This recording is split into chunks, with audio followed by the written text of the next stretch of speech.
You embarrass me. I'm disgusted by you, my daughter-in-law shouted at my grandson's graduation dinner. I just smiled. I had been waiting for this moment. I waved to a waiter, and a video started playing on the TV. What happened next made her faint. I thought I'd seen every shade of human cruelty in my 67 years. Buried a husband, raised 3 children, survived more than I care to recount.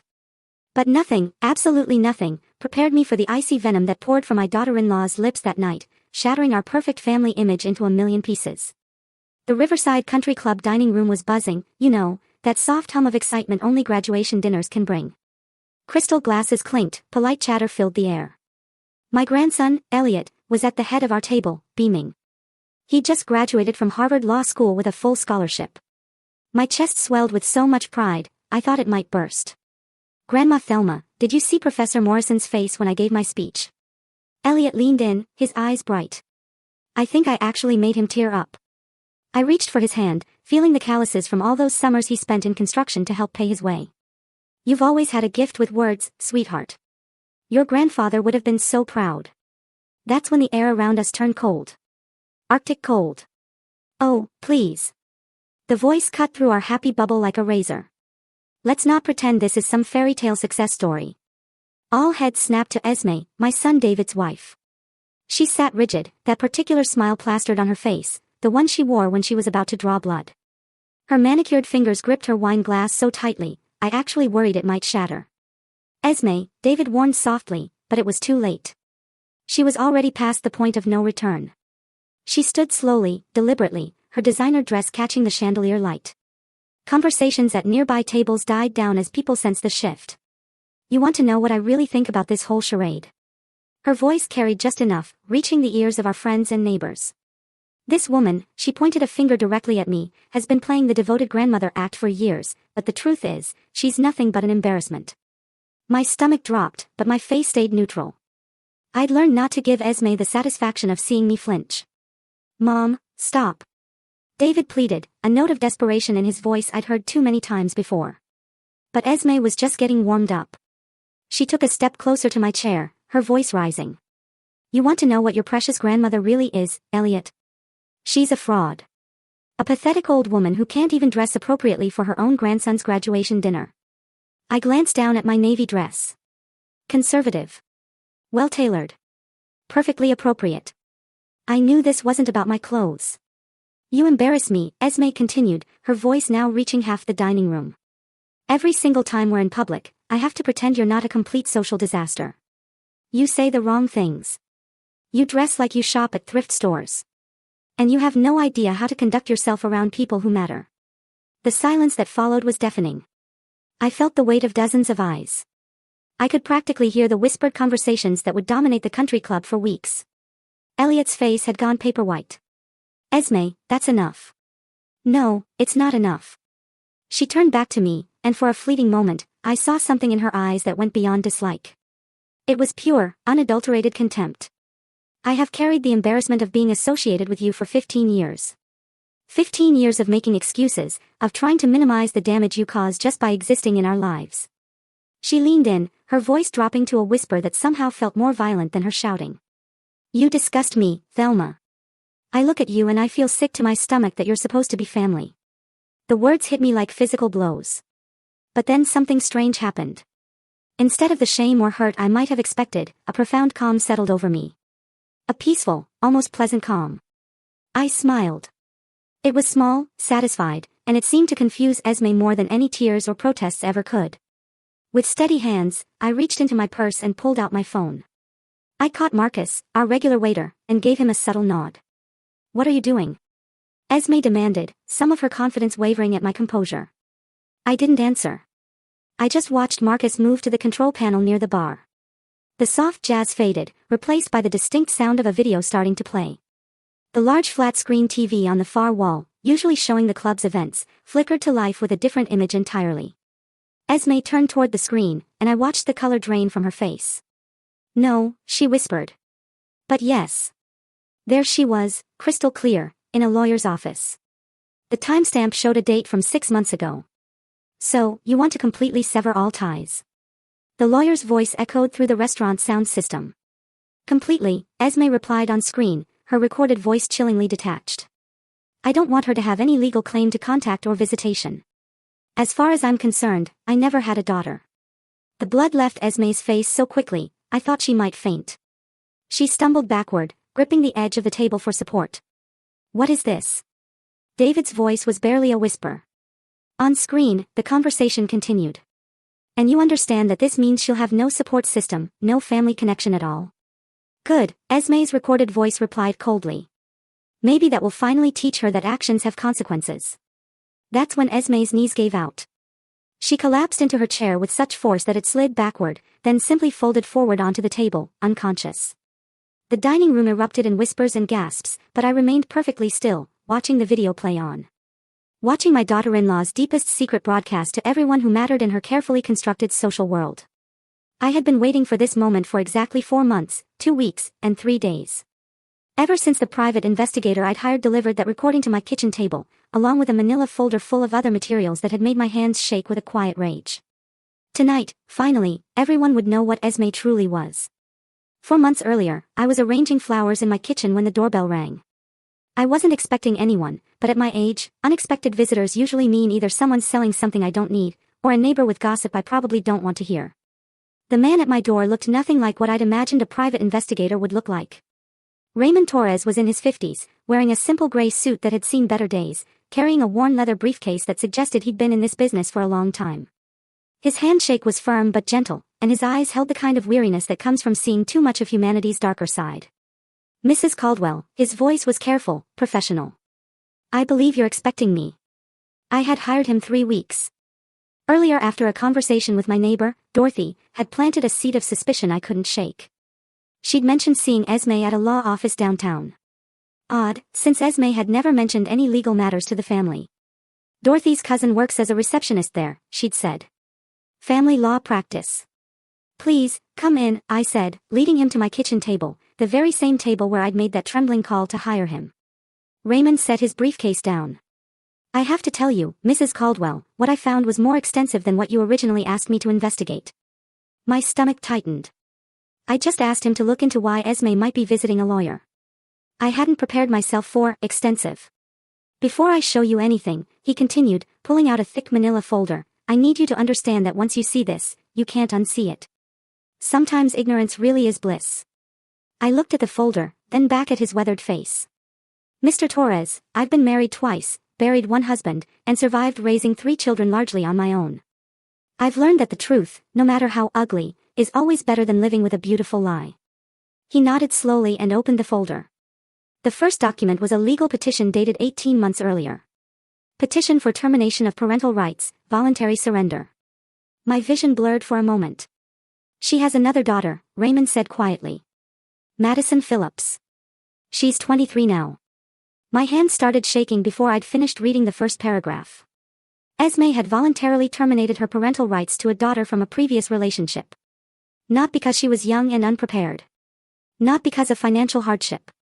The petition clearly stated she was terminating her rights because she was moving forward with a new family unit and wished to avoid complications. There's more, Raymond said, and I wasn't sure I could handle more. The next document was a report from a social worker.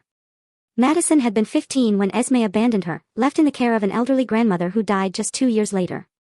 The girl had aged out of the foster system with no family support, no college fund, no safety net of any kind. Where is she now? My voice came out as barely a whisper. Working 2 jobs in downtown Portland, trying to finish community college. She's been completely on her own since she was 17. I stared at the photo Raymond handed me. Madison had Elliot's eyes, the same warm brown that came from my son David's side of the family. She had Esme's delicate bone structure. But there was something in her expression that was entirely her own, an awareness, a strength that spoke of someone who'd learned too young that the world could be a cold and unforgiving place. She doesn't know about your family, Raymond continued.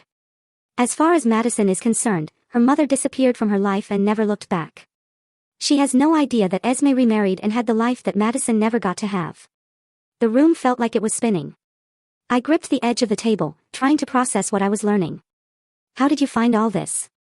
Public records mostly. Court documents are accessible if you know where to look. I also spoke to some people who knew them before Esme left Portland. He paused, seeming to weigh his words. Mrs. Caldwell, there's something else you need to know about why she left. I wasn't sure I could take another revelation, but I nodded for him to continue. Madison was getting too old, too independent. Starting to ask questions about her father, wanting to know more about her mother's past. According to her former neighbors, Esme seemed to view Madison as a liability rather than a daughter. Someone who might interfere with her plans to start fresh. The words hit me like physical blows. I thought about Elliot, about how much love and pride Esme showed him in public. Had that all been a performance? Was she capable of loving any child, or was Elliot just young enough to still be useful to her image? There's video, Raymond said quietly. Video? I was able to obtain footage from the law office security cameras. Your daughter-in-law was very explicit about her intentions and her feelings toward Madison during her meeting with the attorney. That's when he handed me the USB drive that would change everything. I watched it that night alone in my living room, curtains drawn, door locked. Watching Esme sit in that lawyer's office and speak about her own daughter with such cold detachment made me physically ill. She talked about Madison like she was disposing of an unwanted piece of furniture. But it was more than just the abandonment that horrified me. It was the calculation behind it. Esme had researched the legal process thoroughly. She'd made sure there would be no way for Madison to contact her in the future. No way for her past to interfere with her new life with David and Elliot. She had erased her own daughter with the same casual efficiency that someone might delete old files from a computer. That night, I couldn't sleep. I kept thinking about Madison, working 2 jobs, putting herself through school with no family support. I thought about Elliot, the grandson Esme doted on so publicly, and wondered what would happen if he ever became inconvenient to her image. But mostly, I thought about my son, David, who had no idea he'd married a woman capable of abandoning her own child. I knew I had to do something. But what? How do you tell your son that his wife is not who she pretends to be? How do you explain that the woman he loves discarded her own daughter like trash? More importantly, how do you make sure it never happens again? That's when I started planning.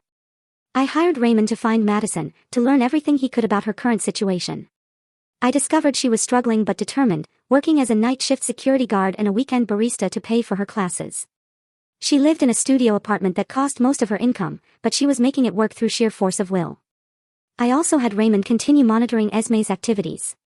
I wanted to know if there were other secrets, other victims of her particular brand of cold calculation. What he found was a pattern that made my blood run cold. Esme had done this before. Not abandoned children, Madison was her only child before David, but she had systematically isolated herself from anyone who knew her past, anyone who might contradict the image she wanted to project. Former friends, distant relatives, even her own mother, all cut off without explanation once they were no longer useful to her carefully constructed persona. My daughter-in-law was not just selfish or self-centered. She was a predator who specialized in emotional manipulation, and my family was her current hunting ground. I spent weeks agonizing over what to do. Should I tell David immediately? Should I contact Madison? Should I confront Esme directly? But then I remembered something my first husband used to say, the best way to catch a liar is to let them keep talking. So I waited. I watched. I documented. And I started planning for the day when Esme would finally reveal her true nature to everyone who mattered. I didn't have to wait long.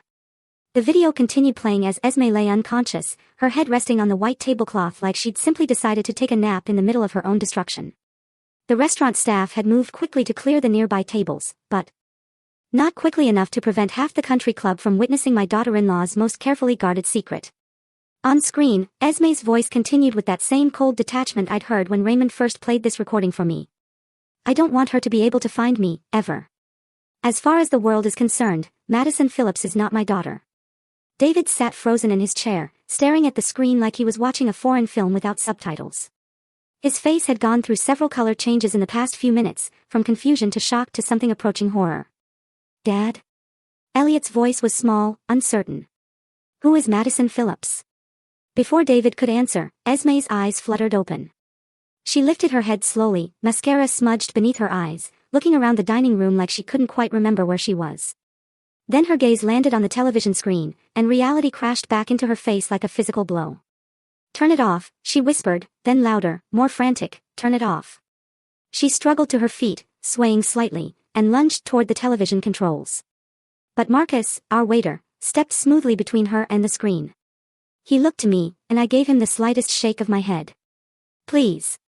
Esme turned to face our table, her perfectly styled hair disheveled, her designer dress wrinkled from her collapse. This is out of context. You don't understand. Then explain it to us. My voice was calm, steady. The voice of someone who'd had months to prepare for this moment. Who is Madison Phillips, Esme? The question hung in the air like smoke. I could feel the weight of dozens of conversations that had stopped mid-sentence. The electricity of social drama that would be dissected in living rooms across the city for months to come. She's... Esme's voice cracked. She looked desperately at David, searching his face for some sign that he might still be on her side. She's my daughter from before I met your father. Your daughter. David's voice was flat, emotionless. You have a daughter. I had a daughter, Esme corrected quickly. It was a long time ago, before you and I got together. It was complicated, David. You don't understand what my life was like then. On screen, the lawyer's voice continued the conversation we were all hearing for the first time. And you're certain you want to include the clause preventing any future contact? This is quite permanent, Miss Phillips. Completely certain, Esme's recorded voice replied. I want a clean slate. No complications from my past. Elliot pushed his chair back from the table. How old was she? When you did this? Esme's eyes darted between her son and her husband. She was 15, but you have to understand, 15. The word exploded from David like he'd been punched in the stomach. You abandoned a 15-year-old. I didn't abandon her. Esme's voice rose defensively. She had her grandmother. She had a support system. I just couldn't handle being a mother at that point in my life. I watched this exchange with the detached fascination of someone observing a carefully planned experiment. For months, I'd wondered how Esme would explain herself. I'd imagined various scenarios, different excuses. I hadn't expected her to be quite this clumsy about it. But you could handle being a mother to me. Elliot's voice was quiet, but there was an edge to it I'd never heard before. What made me different? The question clearly caught Esme off guard. She opened and closed her mouth several times. That's different. You're different. How? You just are. Her voice was getting higher, more frantic. Elliot, you have to understand. I was young when I had Madison. I wasn't ready. But when I met your father, when we had you, I was in a completely different place in my life. I decided it was time to speak up. Actually, Esme, according to the court documents, you were 28 when you signed away your rights to Madison. Hardly a child yourself. The silence that followed my words was so complete, I could hear the kitchen staff clattering dishes in the back. David turned to look at me for the first time since the video began. You knew about this. I found out 4 months ago. I met his gaze steadily. I hired a private investigator after I saw Esme coming out of a law office downtown. I wanted to know what she was hiding. You had me investigated. Esme's voice pitched higher. You violated my privacy. You had no right. I had every right. My voice cut through her protests like a blade. You married my son. You became part of my family. And something about you never felt right. The video on screen was reaching its conclusion. The lawyer's final question hung in the air like a judgment. And what should we do if Madison Phillips ever tries to contact you in the future? I'm dead. The gasp that went up from the nearby tables was audible. Even some of the restaurant staff stopped what they were doing. Elliot's face had gone completely pale. You wanted her to think you were dead. It was kinder that way, Esme said desperately. Don't you see? It was better for her to have a clean break, to be able to move on without wondering why I left. This way, she could grieve and heal instead of spending her life hoping I'd come back. That's the most selfish thing I've ever heard, David said quietly. Selfish? Esme whirled on him. I was trying to protect her. I was trying to do what was best for everyone. No, I said, my voice cutting through her hysteria with quiet authority. You were trying to protect yourself. You wanted to start fresh with David and Elliot, and Madison was an inconvenience. That's not true. Then where is she now, Esme? I pulled out my phone and showed her the screen where I'd pulled up a recent photo Raymond had taken of Madison leaving her night job.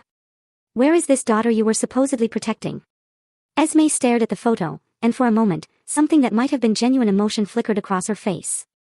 Madison looked tired in the picture, wearing a security guard uniform, walking to her car in an empty parking lot at 3 a.m. She's... Esme's voice faltered. She's working 2 jobs to put herself through community college, I continued. She lives in a studio apartment that costs 3/4 of her income. She has no family, no support system, no safety net of any kind. Because her mother decided she was an inconvenience. The room was so quiet I could hear my own heartbeat. On the screen, the video had finally ended, replaced by the country club's usual events calendar, as if nothing had happened. David stood up slowly, his movements careful and deliberate, like someone who wasn't sure his legs would support him. I need to leave. David, wait. Esme reached for his arm, but he stepped away. Don't, he said quietly. Just don't. He turned to Elliot. Son, are you coming with me? Elliot looked between his parents, confusion and hurt warring across his young face. Finally, he nodded and stood up. This isn't over, Esme said, her voice taking on a hard edge as she watched her family preparing to leave her sitting alone. You think you've won something here, Thelma? You think destroying my marriage makes you the hero? I gathered my purse and stood to follow my son and grandson. Before I left, I turned back to face her one last time. I didn't destroy your marriage, Esme. I just made sure your husband knew who he was really married to. As we walked through the dining room toward the exit, I could feel dozens of eyes following our progress. Tomorrow, this story would spread through every social circle that mattered to Esme. Her carefully constructed image as the perfect wife and mother would be replaced by the truth about who she really was. But as satisfying as that thought was, I knew this was just the beginning. Esme wasn't the type to accept defeat gracefully, and she still had weapons she hadn't used yet. The real battle was just starting. The first shot in Esme's counterattack came exactly 48 hours after the restaurant incident. It was delivered in the form of a heartbroken phone call from my youngest daughter, Sarah, who lived 3 states away. Mom, what's going on? Sarah's voice was tight with concern. Esme called me this morning, crying. She said you've been trying to destroy her marriage for months. I was in my garden deadheading roses, enjoying the early morning quiet, when my phone rang. The peace shattered with my daughter's words. I sat down heavily on my garden bench. She said, what?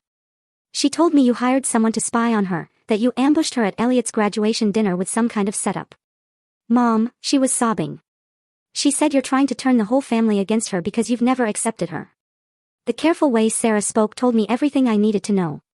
Esme had gotten to her first. She'd painted herself as the victim, and me as the villain. I could practically hear the script my daughter-in-law had used, probably the same one she was spreading to anyone who would listen. Sarah, there's more to this story than what Esme told you. I know you two have never gotten along perfectly, but Mom, she said you violated her privacy. She said you had her followed. Did you really do that? I closed my eyes, feeling the weight of having to defend actions that shouldn't need defending. Yes, I did. But not for the reasons she told you. Then why? How do you explain to your daughter that her brother's wife is a predator? How do you tell her that the woman who's been part of family gatherings for 15 years casually abandoned her own child? She has another daughter, Sarah. A daughter she abandoned when the girl was 15 years old. Silence on the other end of the line. Then quietly, what? Her name is Madison. She's 23 now, working 2 jobs to put herself through community college with no family support because Esme legally severed all ties with her. She made sure Madison could never contact her again. Another long pause. Are you sure? I have court documents, video recordings, everything. Oh, Mom. But even as she said it, I could hear the doubt creeping into Sarah's voice. Mom, that seems extreme. Even for someone you don't like. Are you sure you're not misunderstanding something? And there it was. The seed Esme had planted was already taking root. My own daughter was questioning my judgment, my motives, my version of events. This was how Esme operated. I'd learned that much from Raymond's investigation. She didn't just abandon people. She systematically destroyed their credibility first, making sure that when the truth came out, it would be dismissed as the vindictive lies of someone with an agenda. After I hung up with Sarah, I sat in my garden for a long time, watching the sun climb higher in the sky and thinking about warfare. Most people think battles are won with dramatic gestures, big moments of triumph. But Esme understood something more sophisticated. She knew that the most effective way to win a war was to make your enemy defeat themselves. By the time my neighbor Dorothy came by for our usual afternoon tea, I'd received similar calls from 2 cousins, David's sister Michelle, and even Elliot's girlfriend, Jennifer. All of them had heard some version of the same story, poor Esme, victimized by a bitter mother-in-law who couldn't accept that her son had found happiness. I don't want to take sides, Dorothy said carefully as she settled into my kitchen chair with her cup of Earl Grey. But people are talking, Thelma, and some of what they're saying, well, it doesn't make you look very good. What exactly are they saying? Dorothy shifted uncomfortably. That you've been jealous of Esme from the beginning, that you resented how happy she made David, how perfect their family seemed. They're saying you hired that investigator to dig up dirt on her, and when you couldn't find anything really damaging, you took things out of context to make her look bad. Out of context. I couldn't keep the edge out of my voice. Dorothy, she abandoned her 15-year-old daughter. She legally erased her own child. How is that out of context? Well, Dorothy said slowly, according to what I heard, the girl was troubled, acting out, getting into drugs, maybe. And Esme was young and scared, and thought the girl would be better off with other family members who could handle her better. I stared at my oldest friend, watching her repeat Esme's lies with the conviction of someone who wanted to believe them. Where did you hear that version? Esme called me yesterday. She was so upset, Thelma. She said she'd been planning to tell David about Madison when the time was right, but you forced her hand by making it public. She said the whole situation was more complicated than it looked. Of course, Esme had called Dorothy. She was working her way through my entire support system, rewriting history, conversation by conversation. Did she mention that Madison has been completely on her own since she was 17? That she aged out of foster care with no family support?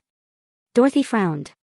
She said the girl chose to cut contact with the family, that Madison was angry about the custody arrangement and refused to maintain relationships. Lies wrapped in just enough plausible detail to sound credible. Esme had clearly spent the last 2 days crafting a narrative that transformed her from predator to victim, from abandoner to abandoned. The really masterful part was how she positioned my investigation as the real betrayal. By focusing on my violation of privacy rather than what that investigation had uncovered, she'd made me the villain in my own story. That evening, David called. Mom, we need to talk. His voice was careful, controlled, in a way that made my stomach clench. This wasn't the voice of a son calling his mother. This was the voice of someone who'd been convinced he needed to manage a difficult situation. Of course, sweetheart. Do you want to come over for dinner? Actually, I think it would be better if we met somewhere neutral. How about that coffee shop on Elm Street tomorrow at 2? Neutral. As if I were some kind of threat that needed to be contained in a public space. The next afternoon, I arrived at the coffee shop 15 minutes early and chose a table in the back corner where we could talk privately. David walked in exactly at 2, and the way he moved, purposeful, resigned, told me this wasn't going to be the conversation I'd hoped for. He sat down across from me without ordering anything, his hands folded on the table like he was preparing to deliver bad news. Mom, I've been doing a lot of thinking since graduation night. I imagine you have. The thing is, what you did. Having Esme investigated, ambushing her in public like that. It wasn't right. No matter what you found out, that wasn't the way to handle it. I felt something cold settle in my chest. And what would have been the right way, David? You should have come to me privately. We could have talked about it as a family, worked through whatever issues you had with my wife. Issues I had. I repeated carefully. David, this isn't about me not liking Esme. This is about her abandoning her own child. According to Esme, the situation with Madison was more complicated than what you saw in that video. She said she was trying to do what was best for a troubled teenager, and that you deliberately took her words out of context to make her look as bad as possible. There it was. The rewritten history, delivered by my own son with the earnest conviction of someone who desperately wanted to believe it. Did she also tell you that Madison has been working 2 jobs to survive? That she has no family support system at all? David's jaw tightened. She told me that Madison chose to cut off contact with the family, that she was angry about the custody situation and refused to accept help. And you believe that? I believe my wife, he said firmly. And frankly, Mom, the fact that you went to such lengths to dig up her past makes me question your motives. I stared at my son, seeing Esme's handiwork written across his face like graffiti. She'd taken his natural loyalty and twisted it into a weapon against me. My motives. I kept my voice level, but inside I was screaming. David, I was trying to protect this family. From what? From a woman who made some difficult decisions as a young mother. From someone who was trying to start fresh and build a better life. From someone who is capable of abandoning her own child when that child becomes inconvenient. You don't know that's what happened. I know exactly what happened. I have the documentation. Documentation that you obtained by violating her privacy and trust. David leaned forward, his voice taking on an edge I'd rarely heard directed at me. Mom, I need you to understand something. Esme is my wife. She's the mother of my son. And what you did to her was cruel and vindictive. The words hit me like physical blows. My own son, the child I'd raised and sacrificed for, was defending the woman who'd erased her own daughter from existence. So, what happens now? I asked quietly. Now, we all try to move forward. Esme has agreed to consider family counseling to work through the issues that led to this situation, but she needs to know that she's safe from future attacks. Attacks? She's afraid of you, Mom. She's afraid of what else you might try to do to hurt her. I almost laughed at the absurdity of it. Esme. Afraid of me. The woman who'd systematically destroyed a teenage girl's life was afraid of a 67-year-old grandmother who'd simply exposed the truth. And what about Madison? I asked. David's expression softened slightly. If what you say about her situation is true, then maybe we can find a way to help her. But that's something Esme and I need to decide together, as a family. As a family. The phrase stung, because it made clear exactly where I stood in this new dynamic. I was no longer part of the inner circle.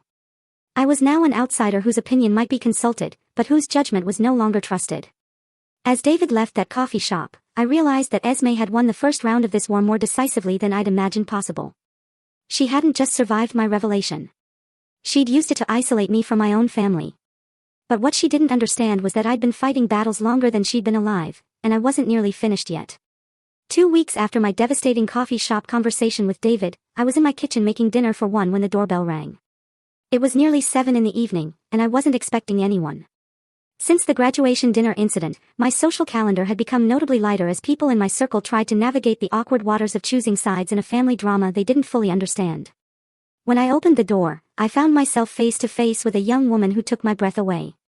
She had David's eyes and Esme's delicate bone structure, but there was something in her expression that was entirely her own, a quiet strength mixed with nervous determination. Mrs. Caldwell, my name is Madison Phillips. I think we need to talk. My legs nearly gave out. After months of investigating her life from a distance, seeing her standing on my doorstep felt surreal, like a character from a book had stepped into reality. Madison. I gripped the doorframe to steady myself. How did you find me? It wasn't easy.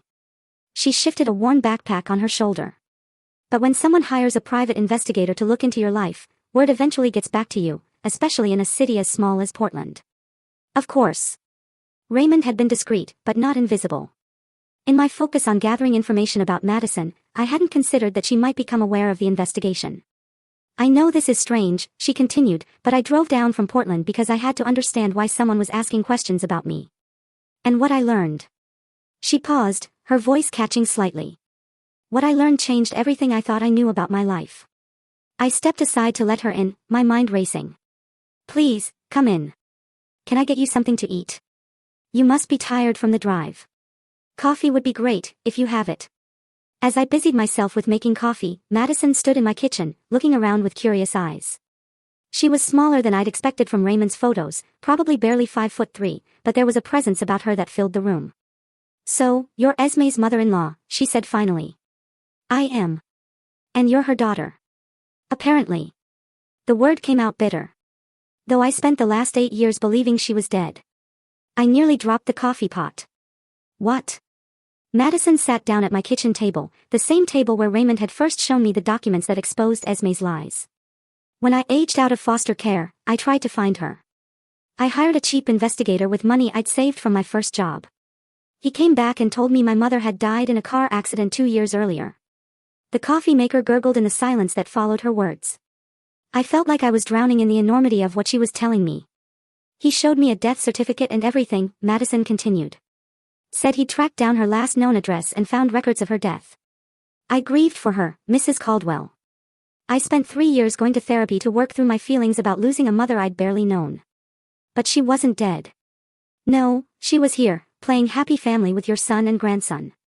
While I was working night shifts to pay for community college classes.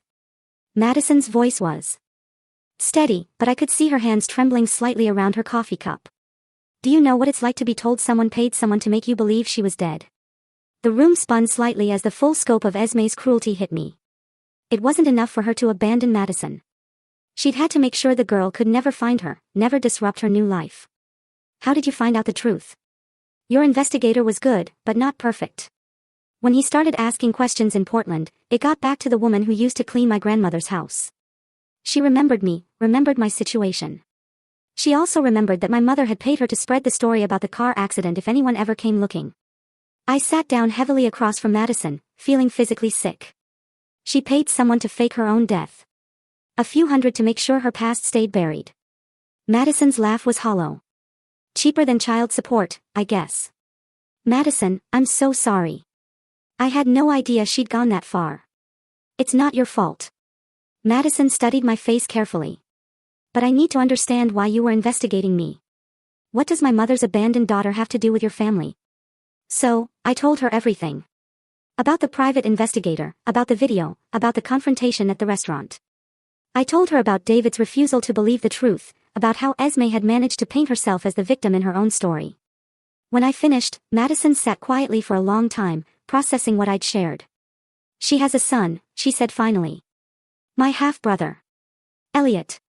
He's 22, just graduated from Harvard Law School. And he doesn't know about me. He does now. He was there when the video played. Madison nodded slowly. What did he say? He was shocked, confused. But Esme has been working very hard to control the narrative since then. She's convinced most of the family that the situation was more complicated than it appeared. Complicated how? I hesitated, not wanting to repeat Esme's lies. But Madison needed to know what she was up against. She's telling people you were troubled, that you had substance abuse issues and were acting out. Madison's coffee cup hit the table with enough force to slush liquid over the rim. Substance abuse.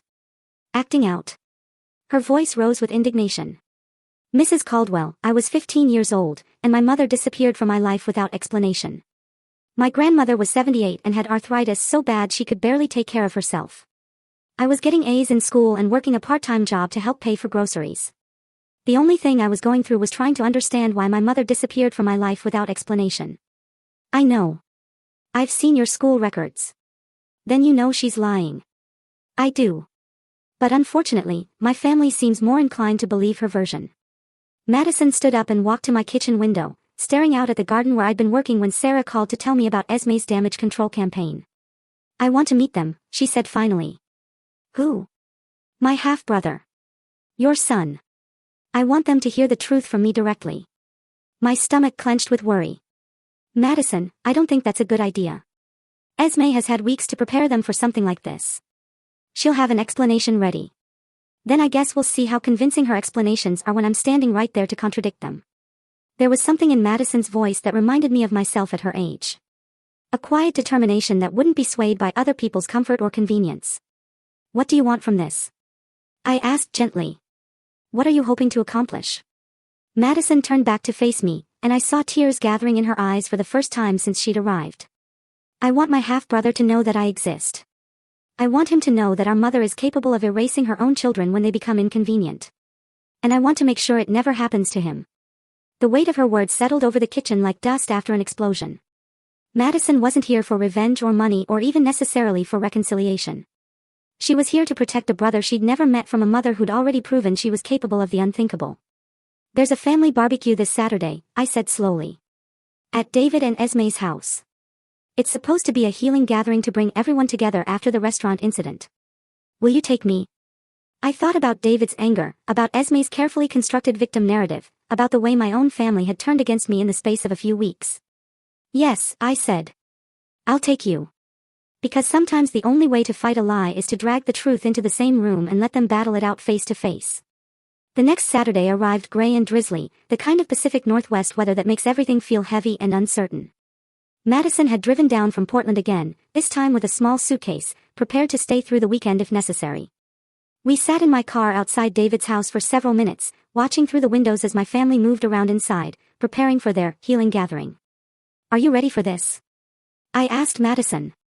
She smoothed down her simple blue dress. The kind of outfit someone wears when they want to look respectable but can't afford anything fancy. No. But I don't think I'll ever be ready, so we might as well get it over with. I knocked on the front door instead of using my key. A small acknowledgement that my status in this house had changed. When David opened the door, his face went through a series of expressions: surprise, confusion, and finally a carefully controlled neutrality. Mom, I wasn't sure you were coming. I brought someone I'd like you to meet, I said, stepping aside so he could see Madison clearly. David's eyes widened as he took in her familiar features. Even someone determined to disbelieve the truth couldn't miss the family resemblance. This is Madison Phillips, I said clearly. Your stepdaughter. For a moment, David just stood there, mouth slightly open, staring at the young woman on his doorstep who shared his son's eyes and his wife's bone structure. "Hello," Madison said simply. "I've been looking forward to meeting you." From somewhere behind David, I heard a glass shatter against the kitchen floor, followed by Esme's voice calling out in false cheerfulness, "David, who's at the door?" "I think," Madison said quietly. "It's time for a real family reunion." The moment Madison stepped into David's living room, the carefully orchestrated healing gathering transformed into something else entirely. Conversation stopped mid-sentence as relatives who'd been debating my version of events for weeks found themselves face to face with living proof of Esme's deception. Esme stood frozen in the kitchen doorway, a dish towel still in her hands from cleaning up whatever she dropped when she heard Madison's name. Her face had gone completely white, and for the first time since I'd known her, she looked genuinely scared. "Madison." Elliot's voice came from the couch where he'd been sitting with his girlfriend, Jennifer. He stood up slowly, studying the young woman beside me with obvious fascination. You're my sister." "Half-sister," Madison corrected gently. "But yes." The resemblance between them was unmistakable now that they were in the same room. Both had inherited David's warm brown eyes and expressive eyebrows, though Madison's were more defined from years of careful grooming on a tight budget. "I don't understand," David said, his voice strained. "Madison, if you're really Esme's daughter, why didn't you contact us before now?" Madison's laugh was soft but bitter. "Because until 2 weeks ago, I thought my mother was dead." The silence that followed was so complete, I could hear the coffee maker gurgling in the kitchen. Around the room, family members who'd spent weeks choosing sides found themselves recalibrating everything they thought they knew. "That's not possible." Esme finally managed, her voice high and thin. "Madison, sweetheart, you know that's not true. You were angry when I remarried, and you chose to cut contact with me." "No," Madison said firmly, her voice growing stronger with each word. "I was 15 years old when you signed papers terminating your parental rights. I was 17 when I aged out of foster care with no family support, and I was 20 when I hired an investigator to find you, only to be told you died in a car accident." She pulled a folder from her backpack and handed it to David. "These are copies of all the documents. The court papers you signed. The fake death certificate someone provided to the investigator I hired. Even receipts showing payments made to ensure that story would hold up if anyone came looking." David's hand shook as he opened the folder. I watched his face change as he read through the evidence of his wife's systematic deception. "You paid someone to fake your own death." His voice was barely above a whisper. "David, you have to understand," Esme said desperately, moving toward him with her hands outstretched. The situation was complicated. Madison was going through a difficult phase, and I thought I was getting straight A's. Madison interrupted, her voice cutting through Esme's fabrication like a knife. "I was working a part-time job to help my elderly grandmother pay for groceries. The only thing I was going through was trying to understand why my mother disappeared from my life without explanation." She turned to address the room, her voice growing more confident as she spoke. "I want everyone here to understand something. I didn't come here for money or revenge or to break up anyone's family. I came here because I discovered that my mother, who I grieved for 3 years believing she was dead, has been living a completely different life while I struggled to survive on my own." Elliot stepped closer to her, his young face serious with the weight of understanding. "What has your life been like since she left?" Madison met his eyes steadily. "I've worked 2 jobs for the past 5 years to put myself through community college. I live in a studio apartment that costs most of my income. I've had no family support, no safety net, no one to call when things got difficult." She paused, her voice softening. "But I've also learned that I'm stronger than I ever thought possible." "Oh, sweetheart." My sister-in-law Michelle spoke up from across the room, her voice full of genuine sympathy. "We had no idea." "Because you were never meant to know," Madison replied. "My mother made sure of that." Esme was backing toward the kitchen, her carefully constructed world crumbling around her. "You don't understand," she kept repeating. "None of you understand how complicated the situation was." "Then explain it to us," David said, his voice hard. "Explain how abandoning a 15-year-old and then faking your own death was the right thing to do. She wasn't my responsibility anymore." Esme's facade finally cracked completely, revealing the cold calculation underneath. "I had a new life, a new family. I couldn't have my past following me around, complicating things." The honesty of that statement hit the room like a physical blow. Several people actually stepped back, as if Esme's words were contaminated. "So, you just erased her?" Elliot said quietly. "You erased your own daughter." "I did what I had to do." Esme's voice was rising to a near shriek. You think it was easy. You think I wanted to give up my child. But I had to choose between my past and my future. And I chose my future. You chose yourself, Madison said with devastating simplicity. You chose your own comfort over your child's well-being. David set the folder down on the coffee table and looked at his wife with an expression I'd never seen before. Not anger, not disappointment, but complete recognition of who she really was. Get out, he said quietly. David, please, get out of my house. Get out of my life. Get away from my family. Your family. Esme's voice turned vicious. Half of everything in this house is mine. Half of your assets, half of your retirement. You can't just throw me out. Actually, David said with grim satisfaction, I can. The prenup you insisted on works both ways, Esme. If either spouse commits fraud or engages in behavior that materially misrepresents their character, the marriage can be dissolved with no financial obligations. Esme's face went pale. You wouldn't. Abandoning your child and faking your own death to hide it from your new family seems like material misrepresentation to me, David continued. I'll have my lawyer contact you about the divorce proceedings. I watched Esme look around the room, searching for even one sympathetic face. She found none. Even the relatives who'd been most willing to give her the benefit of the doubt were now staring at her with undisguised revulsion. You'll regret this, she said finally, her voice low and dangerous. All of you. You have no idea what you're throwing away. A liar and a child abandoner, Madison spoke up. I think we'll manage. After Esme left, slamming the door behind her with enough force to rattle the windows, the family spent the rest of the evening getting to know Madison. She told them about her life in Portland, about her job as a night security guard, and her dreams of becoming a social worker. She showed them pictures of the small apartment she was so proud of, the first place that had ever truly belonged to her. But what struck me most was how naturally she fit into our family dynamic. She had David's dry sense of humor and his practical approach to problems. She shared Elliot's love of books and his quiet intensity when discussing things that mattered to her. Watching my grandson and his half-sister discover their connection was like watching two pieces of a puzzle finally click into place. I can't believe I have a sister, Elliot said at one point, shaking his head in wonder. Half-sister, Madison corrected again. But she was smiling. Sister, he insisted. The half part is just biology. Sisters are about choice. 6 months later, I stood in my kitchen making Sunday dinner for a larger crowd than I'd cooked for in years. Madison had transferred to a school closer to us, and David was helping her with tuition. Elliot had convinced her to move into the guest room at his apartment, claiming he needed a study partner for the bar exam. The divorce had been finalized with surprising speed once David's lawyer presented evidence of Esme's deception. She disappeared from our lives as thoroughly as she'd once disappeared from Madison's, leaving behind only the memories of the damage she'd tried to inflict. But perhaps the most satisfying change was in my relationship with my family. The crisis had stripped away all the polite pretenses and careful social maneuvering that had characterized our interactions for years. We were closer now, more honest with each other, more willing to have difficult conversations. Grandma Thelma. Madison appeared in my kitchen doorway holding a bottle of wine. David sent me to ask if you need help with anything. I smiled at the title she'd chosen for me. Not Mrs. Caldwell. Not Thelma. But Grandma. A designation that acknowledged her place in our family structure while respecting the relationship she'd built with my son and grandson. I think we're almost ready, I said, checking the roast in the oven. How are you settling in at school? Better than I expected. She leaned against the counter, relaxed in a way I'd never seen during those first tense meetings.